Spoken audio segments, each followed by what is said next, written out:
Ja nüüd ma panen siin. Selge. Tere pärastlõunat, et me alustame meie Facebook live'iga kaalukirurgia keskuse Facebooki tugigrupis ja nii nagu varem välja teatatud, siis on mul hea meel esitleda meie tänast külalist, doktor Külli Erlangit. Külli Erlang töötab Ida-Tallinna Keskhaiglas naiste arstina. Ta töötab viljatusravi keskuses ja tema vedada nüüd alates hiljutisest ajast on ka oluliselt suurem struktuur, see on siis Ida-Tallinna Keskhaigla naiste nõuandla. Doktor Erlang oma töös on puutunud palju kokku ja puutub seda igapäevaselt patsientidega, kes on varasemalt läbi teinud kaalukirurgilise operatsiooni, seda siis nii viljatusravi kontekstis, raseduse jälgimise ajal ja samuti siis sünnituse ajal, kui need beebid sünnivad. Ja meil on täna ette valmistatud mitmed küsimused ja mitmed teemad, mida me oleme kuulajatelt vaatajatelt kogunud. Ja me teeme selle seminari nii nagu tavaliselt, et me võtame küsimused, nad ei ole omavahel sellises alati loogilises järjekorras ega plokkidena, vaid sellises järjekorras, nagu nad tulnud on. Ja Külli, siis ma annangi sõna sinule, et kas sa tahad sa enda kohta öelda veel midagi, mis mul jäi ütlemata? Ei, ma arvan, et kõik sai öeldud. Väga meeldib. Peamiselt on naistarst. Ja. Nii, siis läheme esimese teema juurde, esimese küsimuse juurde. Kas rasestumisvastaseid tablette saab ja tohib peale maovähendusoperatsiooni endiselt kasutada? Lühike küsimused on, et saab, aga seal on väga palju piiranguid ja aspekte, mida peab siis jälgima. Esiteks peab arvestama sellega, et need rasestumisvastased tabletid, me laias laastus jagame nad 2, et on kombineeritud pillid, kus on siis 2 toimeainet, östrogeen ja progesteroon ja need minipillid. Nende klassikaline beebipill, mis on siis see östrogeen ja progesteroon, et sinna alla kuuluvad tegelikult ka plaastrid ja tupperõngad. Me teame seda, et peale kaalukirurgiat, peale bariaatrilist lõikust muutub nende ravimite imendumine ja seetõttu on teada, et nende pillide tõhusus langeb. Et see on kõige suurem probleemi aspekt, mida me siis peame peale kaalukirurgiat arvestama. Ja teine pool, mida me peame arvestama, on kõik need tavalised aspektid, mida me pillid arvestame ja vastunäidustused. Et kehakaal, kehamassi indeks üle 35 ja vanus üle 35 on tegelikult juba vastunäidustus. Suitsetamine ja teised kaasuvad haigused, et kui ülekaalulisel naisel on juba vererõhuhaigus näiteks või siis ka migreenid, siis pill nii ehk teisiti ei sobi. Nii et peale seda bariaatrilist lõikust see pill ei ole päris kindlasti kõige esimene valik. Et pigem mõistlik kaaluda emakasisest vahendit, kas siis tavalist vaskspiraali või siis hormoonspiraali. Ja mida võib julgelt kasutada on implantaat, et 3 aastaks käsivarde naha alla paigutatav implantaat, mille tõhusus ei lange kirurgiaga seotult. Ja mis pillidesse veel puutub, on see, et need naised, kes tegelikult juba kasutavad kas siis pilli või plaastrit või tupperõngast, et kui nad nüüd planeerivad kaalukirurgiat või üldse kirurgiat, mis iganes põhjusel, et siis kuu aega enne lõikust tuleb see vahend ära lõpetada, et muidu tõuseb venoosse trombemboolia risk. Ja tegelikult siis on mõistlik juba enne seda kirurgilist vahelesekkumist valida omale selline tõhus rasestumisvastane vahend. Et sellega ei peaks tegelema vahetult peale lõikust. Jah, selle soovituse pillidest või tuperõngastest või plaastritest loobuda, et selle me patsientidele ka enne operatsiooni alati anname, et sel samal põhjusel, mida sa välja tõid, süvaveini tromboosi riskid. Nüüd järgmine küsimus puudutab rasestumist peale maovähendusoperatsiooni. Et kõigepealt, kas see on see võimalik? On see lubatud? Lubatud on ja võimalik on ka ja neid rasedaid, kes on varasemalt oma elus bariaatrilise kirurgia läbi teinud, on järjest rohkem. Ja teistpidi väga sageli on kaalulangus, kas siis mis iganes meetodid kasutades ka läbi kaalukirurgia esimene samm üldse, et raseduseni jõuda. Et viljatus üks suur põhjus on ülekaal. Ülekaalust tingitud tsüklihäired, ovulatsioonihäired ja siin väga sageli juba viljatusraviarst tegelikult suunab naise kirurgi juurde kõigepealt, et jõuda kaalulanguseni ja siis me saaks raseduseni jõuda. Kui me räägime kehavälisest viljatusravist või kehavälisest viljastamisest, kas seal on ka oma kehamassiindeksist tulenevad kriteeriumid või vastunäidustused, mille puhul seda rakendatakse või kus seda tuleks edasi lükata ja jätkata alles peale kaalulangust? Nende piiridega on niimoodi, et on riike, kus on riigis olevad naistearstide seltsid on seadnud piiri, et Inglismaal näiteks see piir on pandud 35 juurde, et kehamassiindeks 35 peaks olema või alla, et üldse kunstliku viljastamisega edasi liikuda. Mõni kliinik ütleb 40, et see 35-40 on see piir. Miks see piir seal on see, et kunstlik viljastamine on oluliselt vähem efektiivne, kui naine on ülekaaluline. Et kõiki neid tüsistusi, mis kunstliku viljastamisega võivad kaasuda, on rohkem. Ja ka see tõenäosus, et tegelikult sellest ravist on abi, et naine rasedaks jääb, on hulga väiksem. Ja see on üks põhjuseid, miks see piir on. Et kehamassiindeks 35-40 sinna kanti. Kas Eestis, milline Eesti praktika on? Kas see on selline ujuv kriteerium või on see? On natuke ujuv, jah. Meil ei ole selles mõttes, et ütleme niimoodi, et 40 on reeglina see ülemine piir, eks ju. Et komakohti me päris ju lõhki ei aja, aga see on vähem efektiivne ja me näeme seda, et me ei saa nii palju munarakke kunstlikul viljastamisel, et munarakud on kehva kvaliteediga, embrüod ei tule ja rasedusi ka ei tule. Et tegelikult me võime ju selle protsessi läbi teha, aga lõppeesmärki, milleks see naine tuli, et saada laps, selleni me tegelikult ei jõua niimoodi. Sinu praktikas, kui suur kaalulangus, kui nii võib küsida, et on tavapäraselt piisav selleks, et selle naisepoolset viljatusprobleemi lahendada või tavaliselt lahendada. Mõtleme, kui selle taga on näiteks polütsüstilised munasarjad. Polütsüstiliste munasarjade mõttes piisab tegelikult protsentuaalselt üsna vähesest. Et selleks, et naisel, kellel ei ole tsüklit või kellel on peamiselt annovulatoorsed tsüklid, 5% kehakaalu, eks ju, et kui me räägime 100 kilogrammisest naisest 5 kilo, ei ole üldse palju, et mis tegelikult juba oluliselt aitab kaasa sellele, et kas taastub päris iseseisvalt tsükkel ja rasestumisvõime või siis vähemalt meie oma ravimitega saame palju paremini sekkuda. Et see number on tegelikult suhteliselt väike, aga polütsüstiliste munasarjadega naiste puhul eriliselt oluline. Nii, siis järgmine teema ja küsimus. Kas rasedus peale kaalukirurgiat erineb tavapärasest? Kas raseduse riskid on suuremad? Kas rasedat peaks kuidagi erinevalt jälgima tavapärasest raseduse jälgimisest?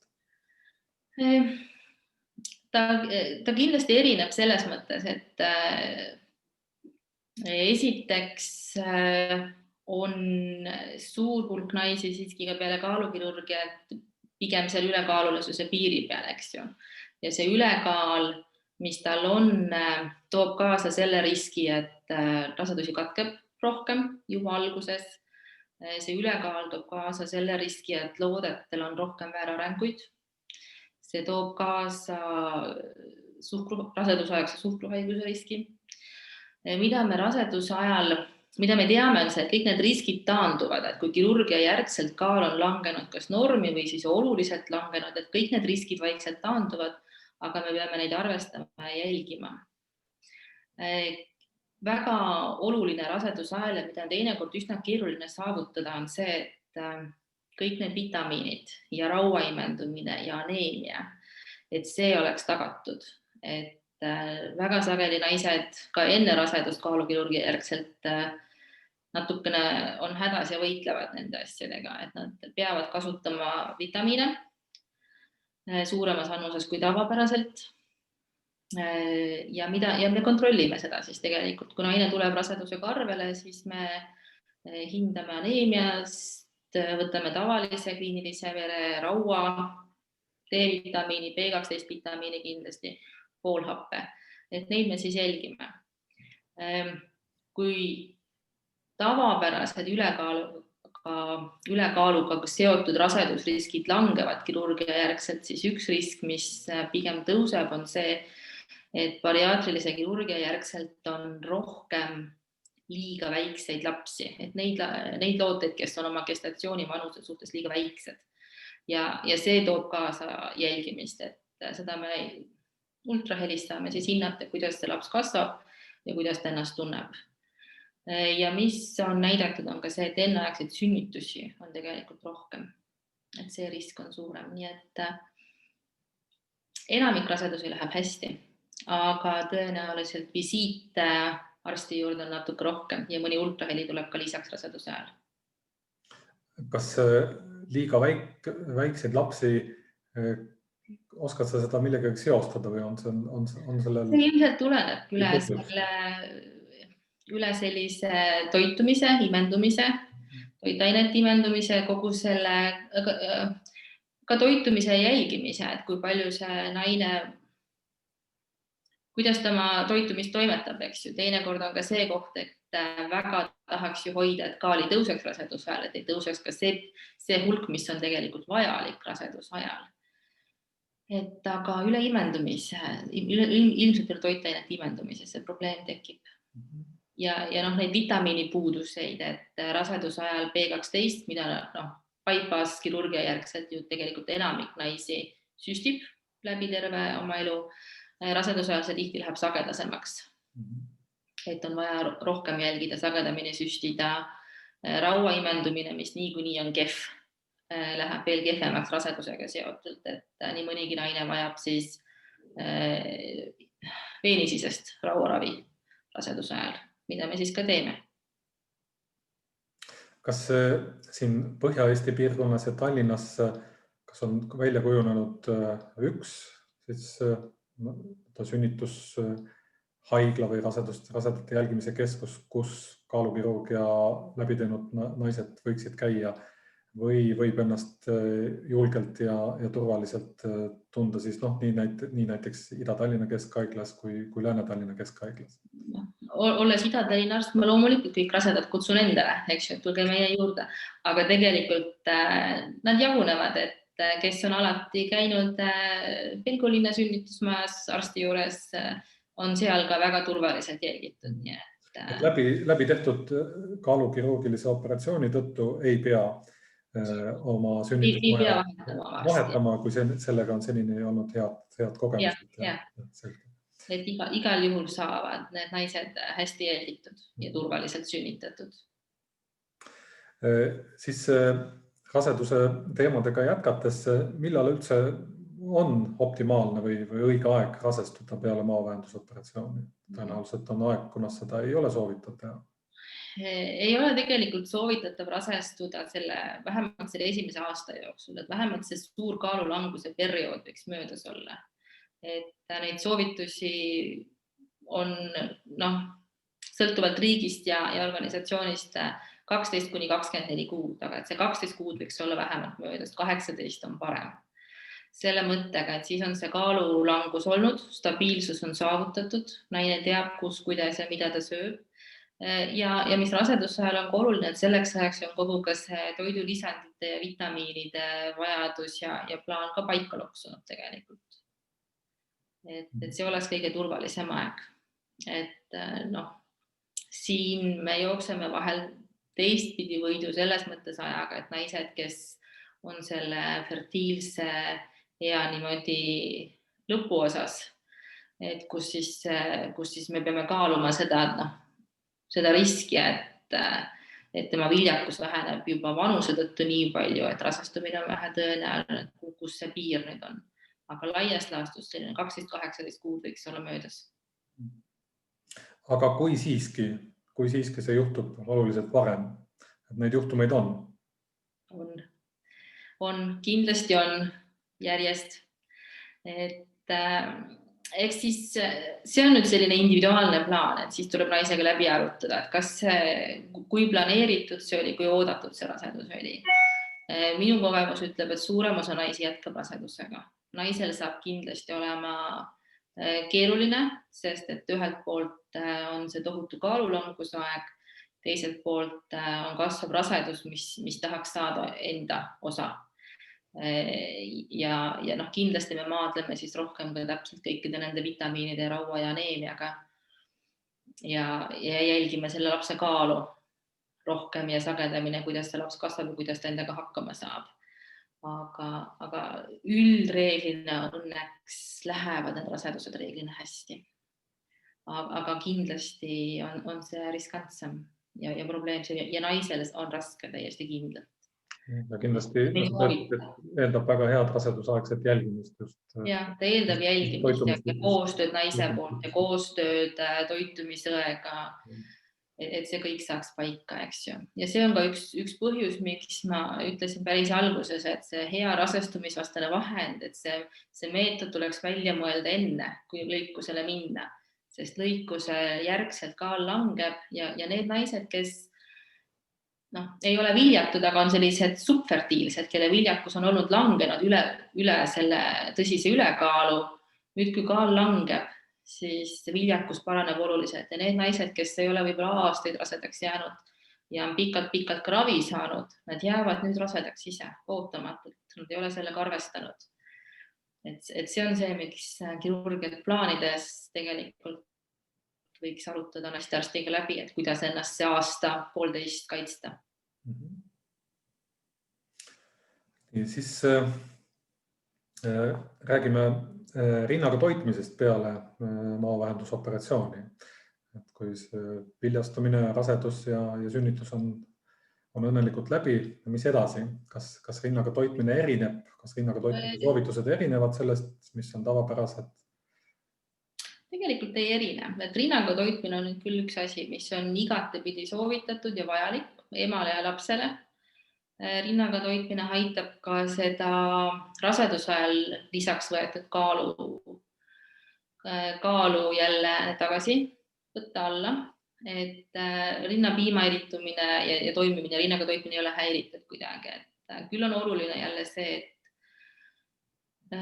et jätkata neid rasedusaegseid vitamiine, et oleks olemas emal kõik asjad. Aga rinnaga on mitte et võib toita, vaid oleks lausa väga soovitatud toita. Piisavalt.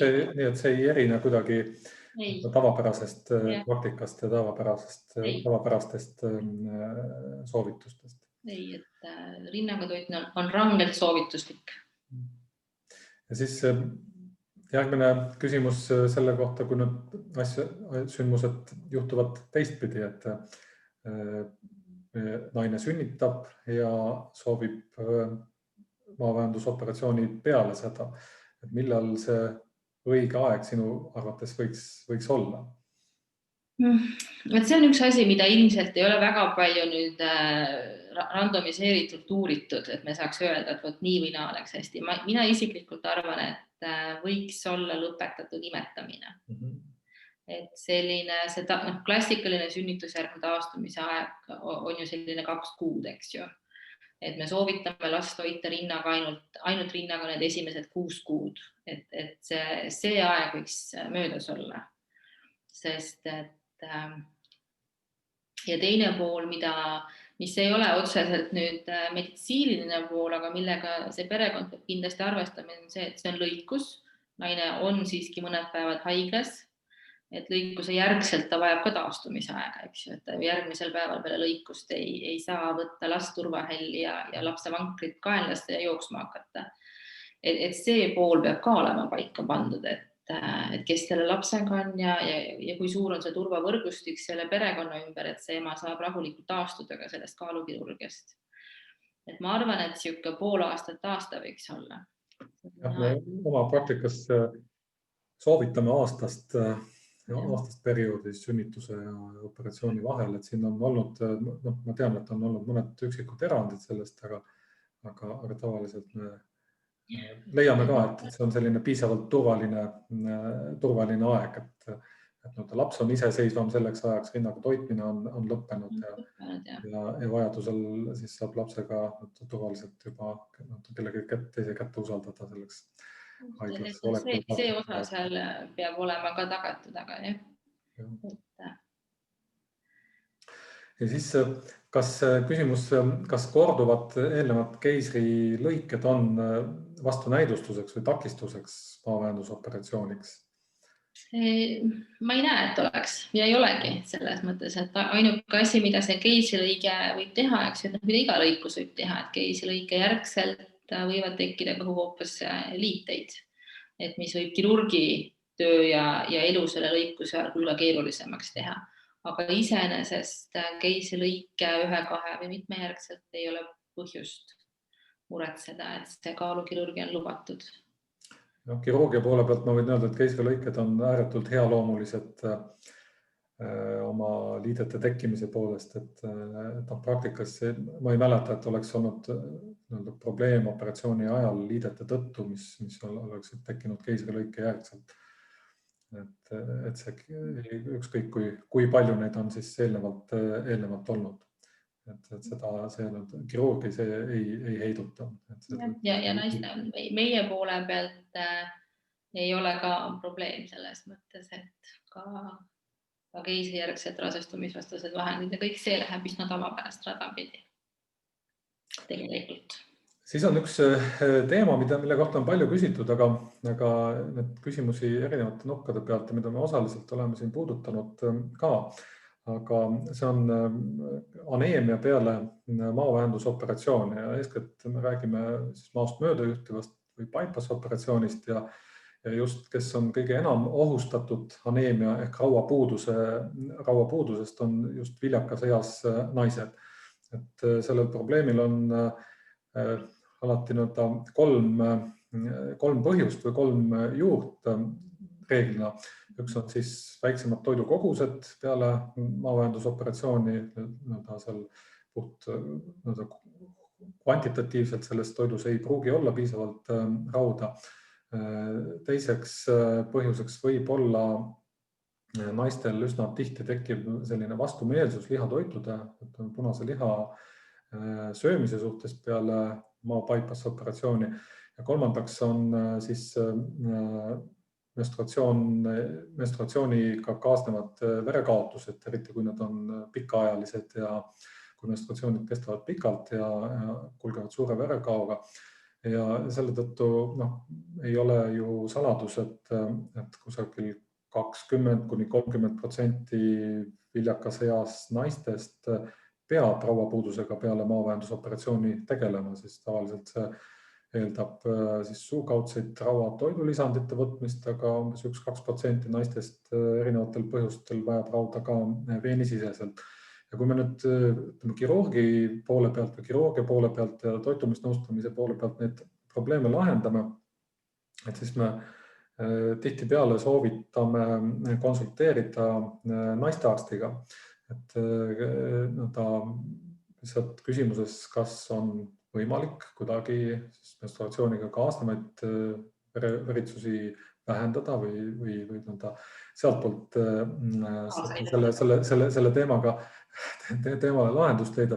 Et kas sa tahaksid seda teemat kommenteerida kuidagi või millised need võimalused on? Et kas sa julgustad sellises olukorras konsulteerima naistearstiga või peaksid kirurgid oma poolt tekitatuga ise hakkama saama alati?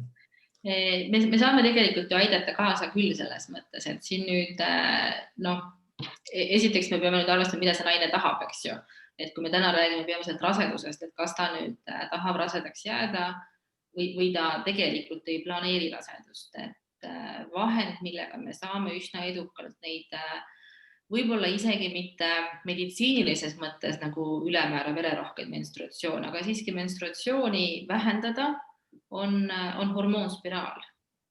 Et kui nüüd meil on naine peale kaalukirurgiat aneemiaga, kes ei planeeri vahetult nüüd kohe rasedaks jääda või ei ole see 1,5 aastat veel möödas, et siis hormoonspiraal on üks asi, mida me saame paigaldada, emaka õõnde, mis tegelikult aitab seda veritsust vähendada. Ka sel juhul, kui see võib-olla kui tavapäraselt see veritsus jääks nagu normi sisse isegi, aga ta võtab ka selle vähemaks, et see teeb naise elu lihtsamaks, et on lihtsam seda rauda asendada, et see kadu saab natuke väiksem olema. Et need samad pillid, eks ju, mis ei ole esmavalik nüüd rasestumisvastase vahendina, ka mõnevõrra seda menstruatsioonivere hulka ju vähendavad, aga ei ole jälle esmane valik, eks ju. Aga hormoonspiraal on küll. Teine pool on need naised, kes tegelikult on jälle rasedustöö plaani, kes on kasutavad tavaspiraali rasestumisvastase vahendina. Nendel ka tihtipeale sellest spiraalist tingituna see veritsus on suurem, kui nendel tavapäraselt oleks. Et siin ka me saame vahetada seda meetodit ja sellega aidata kaasa natukene, et ei tekiks seda. Ja pluss veel mõnikord lihtsalt oma praktikast mul tuleb meelde mõned juhtumid, kus on siis leitud mõned muud haiguslikud seisundid. Jah, ja seda saab kontrollida selles mõttes, et ega polüübid jälle on sagedasemad naistel, kellel on anovulutoorsed tsüklid, et kui see ülekaal ei ole veel lahenenud, ovulatsiooni ei ole, siis üle selle tsükli häire, see limaskest on paksem, progesterooni on vähe ja üle selle see veritsus on suurem, et kui me seal suudame natukene sekkuda ka tablettraviga, siis läheb paremaks, et veritsus ei ole nii suur, eks ju, et polüübid, emakõõnde jälle suhtelise östrogeeni liiaga, mis ülekaalulisel naisel on, see raskude seda östrogeeni tootmisele kaasa aitab, et me saame seal ka sellise tablettraviga kaasa aidata, et seda veritsust vähendada ja seda tsüklit siis niimoodi paremaks settida. Et kui kõik 3 asja kokku saavad, et toidukogused ja toidulisandid ja siis seda kadu ka natuke vähendada, et siis on naise elu lihtsam ja see aneemia saab paremini paika ja ravitud. Siis on üks küsimus, mis puudutab selliseid tsükliväliseid või ebakorrapäraseid verejooksusid vahetult peale operatsiooni, et mis on ilmselt seotud ülehormonaalsete nihete, et lõikus on stress ja trauma, eks ju, see kaalulanguskiire on ka tegelikult, keha peab sellega toime tulema. See ei ole talle omane. Ja see tsükkel hakkab muutuma, et kogu see hormonaalne tasakaal läheb paigast ära. Siin on nüüd jälle pill on niisugune hea vahend, aga siin mitte kõige esmane valik, aga me jälle saame seda ravimitega üritada siiski natukene paika panna. Positiivne on see, et enamik nendest sellistest tsükliväristest veritsustest ei ole suured, et nad on pigem määrimised ja et nad ei ole tegelikult ohtlikud naisele. Aga on väga tülikad ja segavad elu kõvasti. Et siin saab nii progesterooniga kui ka jälle see sama hormoonspiraal, mis aitab seda asja natuke sättida paremaks. Sest hormoonspiraali mõte on ka see, et me juba klassikaliselt tema eluiga on 5 aastat, me paneme ta 5 aastaks reeglina, aga see ei ole kohustuslik. Et kui me paigaldame ta enne kaalukirurgiat, naine hormoonspiraaliga saab hakkama selle esimesed 1,5–2 aastat peale kaalukirurgiat, ta on saavutanud oma kaalu eesmärgi, siis võib selle spiraali alati varem ära võtta. Ja naise viljakus taastub ju peale spiraali eemaldamist kohe. Et siis ta saab kohe edasi minna rasestumissooviga näiteks, kui tal see on. Nii, siis tänased teemad oleme me ära käsitlenud, tänaseks saabunud küsimused ära vastanud, nii siis kokkuvõtteks me saame, võib öelda, et rasestumine peale maavähendusoperatsiooni on igati loomulik ja normaalne, asi, mida kindlasti ei pea kartma, ja ka raseduse jälgimine peale maavähendusoperatsiooni on turvaliselt tehtav kõikides suuremates haiglates ja suurtes joontes raseduse käsitlemine ei erine oluliselt siis tavapärasest rasedusest, välja arvatud siis selles, mis puudutab toitumuslikke iseärasusi, vitamiine, rauda, valgutarbimist, mida peab mõnevõrra intensiivsemalt jälgima. Ja mis puudutab rasestumisvastaseid võtteid või vahendeid, siis võib-olla see meeldejäämiseks oluline info, et suukaudsed rasestumisvastased vahendid ehk beebipillid ei sobi peale maavähendusoperatsioone, küll aga sobivad igasugused muud alternatiivid, ükskõik on need siis kas emakasisese vahendi näol, spiraali näol, tavaline spiraal, hormoonspiraal, ma ei tea, kas tavalisi spiraale veel kasutatakse tänapäeval? Ja, ma arvan, et see on üks kondoomi järgselt kõige enam kasutatud vahend nii meil kui maailmas, et tavavespiraale kasutatakse palju. Neid on erinevaid, nad on turvalised ja nad on head selles mõttes. Ja, või siis plaastrid või hormoonimplantaadid. Ja ma tänan omalt poolt ja auditooriumi poolt väga doktor Külli Erlangi selle aja eest ja nende teadmiste eest, mida sa meiega jagasid. Sellega meie tänane live seminar lõpeb. Me lähme erinevate teemadega tulevikus edasi, nii et jälgige meid ja me teavitame teid oma plaanidest. Head õhtut kõigile! Head õhtut!